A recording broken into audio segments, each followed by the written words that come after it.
Puisque j'en étais sur mon système là de mon équation de Nernst, et que le potentiel d'électrode maintenant, je peux l'exprimer comme étant quelque chose qui dépend de mon quotient des activités, des concentrations de chacune des demi-piles. Si je construis un système complet avec la même électrode de chaque côté, mais en changeant uniquement la concentration de l'électrolyte. C'est-à-dire que je suis en train de construire un système qui ressemble à ça. Du côté anode, j'ai ça. Du côté cathode, j'ai la même chose. Des deux côtés, le potentiel d'électrode s'écrit exactement de la même manière. Mais pas avec la même valeur de concentration des deux côtés.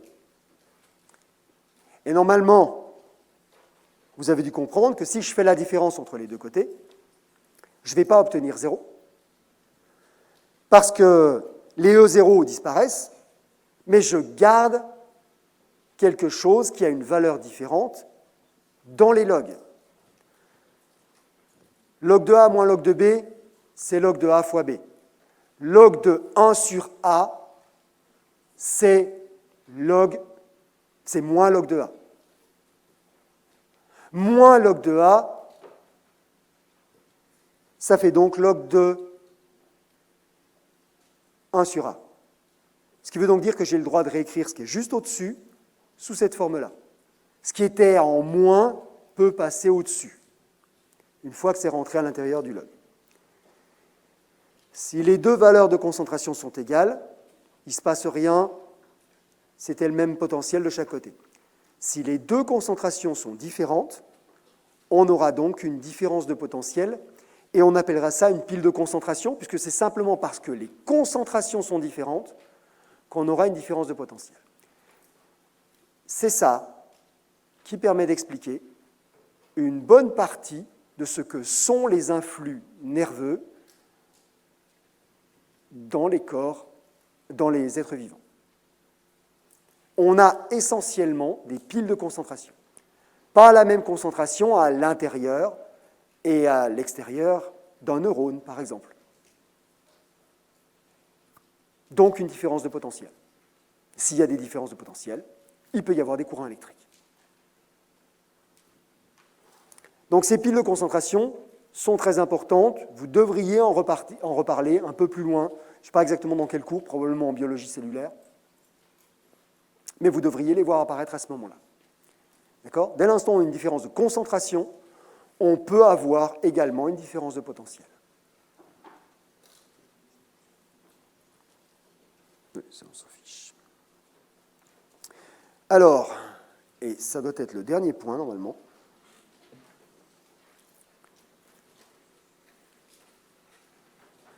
Je suis sûr que ça, vous l'avez déjà vu. D'accord ? Et je ne vais pas dire que c'est mal fait, que c'est faux, ou que c'est partiellement incorrect, parce que ça marche réellement. C'est juste que j'ai pu constater que vous ne l'appliquiez pas forcément de la bonne manière. Ça s'appelle la règle du gamma. D'accord ? C'est une manière de calculer ou d'estimer très rapidement le sens ou la spontanéité, puisque ça revient au même, d'une réaction quand on a deux couples d'oxydéruction. À l'anode, on doit avoir l'oxydation. L'oxydation, c'est quand le réducteur devient un oxydant. La forme réduite devient une forme oxydée. Donc on doit avoir une réaction de ce type-là. J'ai pris les formes simplifiées, c'est parce que ça me simplifie simplement ici, je n'ai pas besoin de prendre un exemple particulier. Et donc, cette électrode-là, si le système évolue spontanément, doit être négative. L'autre électrode, l'autre partie de la réaction, c'est ce qui est à la cathode. On doit donc avoir une réduction. Forcément, si on a une oxydation d'un côté, il doit se passer la réduction de l'autre. Les électrons produits par une demi-pile, par une demi-réaction, doivent être consommés par l'autre demi-réaction. Donc on aura forcément, cette fois-ci, une forme oxydée qui va devenir une forme réduite.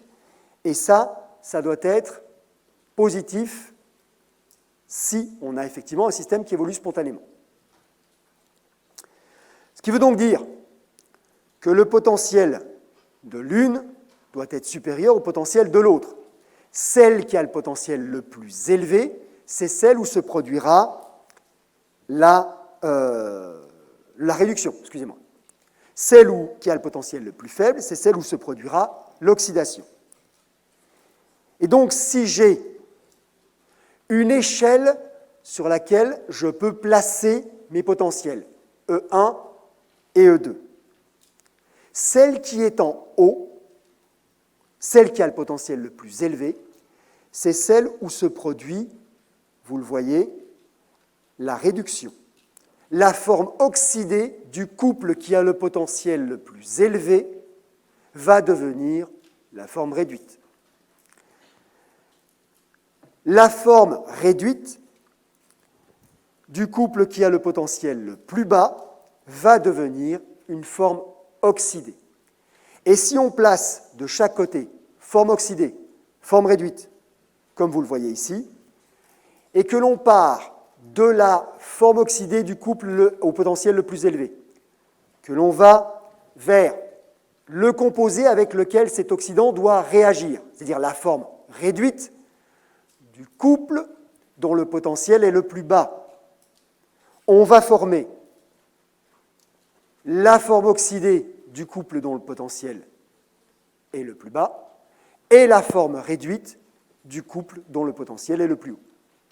Et graphiquement, eh bien, ça dessine effectivement cette forme de gamma. Donc, ce que vous avez à faire, vous, si vous voulez représenter ça graphiquement, vous faites votre petite flèche, vous mettez en haut le premier couple, celui qui a le potentiel le plus élevé, vous mettez en dessous celui qui a le potentiel le plus faible, vous dessinez votre gamma, et en suivant le sens de ce gamma, vous pouvez écrire l'équation chimique qui se trouve en dessous, la forme oxydée 2, dans le cas présent, hein, qui réagit avec la forme réduite 1, pour donner la forme oxydée 1 et la forme réduite 2, en suivant simplement graphiquement le symbole qui se trouve ici. C'est ça la règle du gamma, d'accord ? C'est avant tout un système graphique qui permet rapidement de retrouver un résultat que l'on aurait pu trouver par ailleurs, mais qui fonctionne vraiment bien, donc que vous pouvez utiliser à tout moment. Vous aurez peut-être noté un truc, c'est que je n'ai pas mis des petits zéros en face des E1, E2. Ça marche tout le temps, cette règle du gamma, que l'on soit dans les conditions de référence ou pas. D'accord ? Ça marche tout le temps. Je n'ai pas défini que j'étais dans les conditions de référence quand j'ai raisonné ici. Donc c'est une règle qui marche tout le temps. Simplement, si on n'est pas dans les conditions de référence, il faut, à l'aide de l'équation de Nernst, d'abord calculer le potentiel auquel on se trouve, pour ensuite savoir quel est le potentiel le plus élevé et le potentiel le plus bas. Si on n'est pas dans les conditions de référence. Si on est dans les conditions de référence, ce n'est pas compliqué, vous avez juste à lire les chiffres, donc ça se voit. Mais si on n'est pas dans les conditions de référence, il faut utiliser la loi de Nernst pour calculer le potentiel auquel on se trouve réellement. D'accord ? Qui dépendra donc de la pression partielle, de la concentration, de la fraction molaire, ça dépend de ce que vous avez dans vos demi-réactions.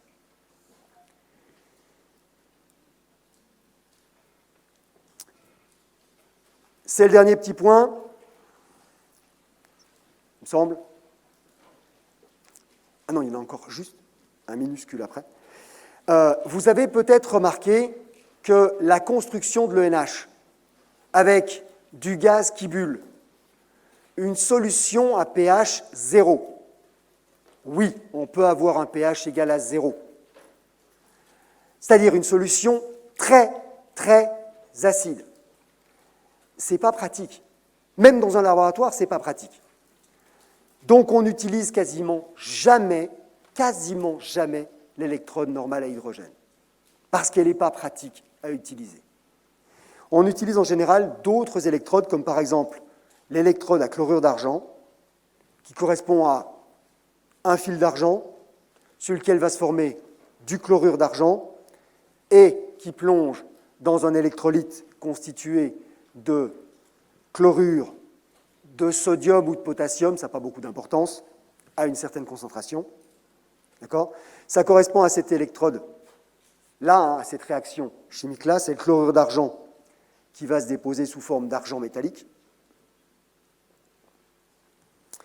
Et dans cette équation-là, alors pour l'instant, vous ne pouvez pas le savoir, encore que, si je l'ai écrit, l'argent, vous savez que c'est un métal, donc que c'est un solide. Si c'est un solide, son activité, c'est sa fraction molaire. S'il est pur, c'est égal à 1. Le chlorure d'argent que vous avez ici, c'est le petit S qui est présent dans l'écriture, c'est aussi un solide. Donc, s'il est pur, son activité est égale à 1. Ce qui veut donc dire que le potentiel d'électrode relatif de cet électrode au chlorure d'argent ne dépend que de la concentration en ion chlorure. Si on fixe cette concentration-là, le potentiel de cet électrode-là est fixé, est calculable, est connu. Et mettre un petit bout de fil d'argent dans une solution de chlorure de potassium ou de sodium, c'est nettement plus pratique et nettement plus facile que de se trimballer avec une bouteille de gaz, une solution hyper dangereuse parce qu'elle est très acide, etc., etc. Donc on utilise plutôt ce type d'électrode-là, dont on connaît parfaitement le potentiel, pour mesurer le potentiel des autres électrodes. C'est bien plus simple. Elle est décalée par rapport à ENH, on sait de combien exactement, donc il suffit de refaire le calcul pour recaler par rapport à ENH. Voilà. Ça ressemble à ça. Hein. Voilà. Physiquement, ça ressemble à ça. Un tube, le fil qui trempe dedans, qui va se recouvrir de HCl, qui plonge dans la solution. En bas, on met un petit filtre. Alors généralement, c'est du verre poreux, d'accord, pour que les ions puissent passer, hein, parce que sinon, on a coupé la jonction, et puis ça marche comme ça. Et puis, vous savez quoi ? Les dernières diapos, on n'en a pas besoin. On va s'arrêter ici.